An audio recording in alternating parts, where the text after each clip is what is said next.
Hello everyone, welcome back to the channel. In today's video, we are going to learn how to add Apple Cache to family sharing.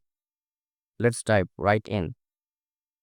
First, open the Settings app on your iPhone. Once you're in the settings, tap on the search bar at the top and type in family sharing. Now, select family sharing from the search results.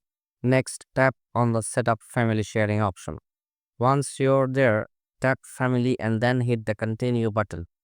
This will let Apple use your Apple account, allowing you to invite others or create a child account. If you choose to create a child account, you will need to provide your child details.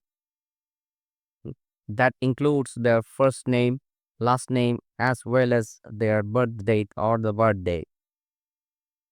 Just a heads up, the child account will be part of your family until your child turns 13. And that's it, you have successfully added Apple Cache to family sharing.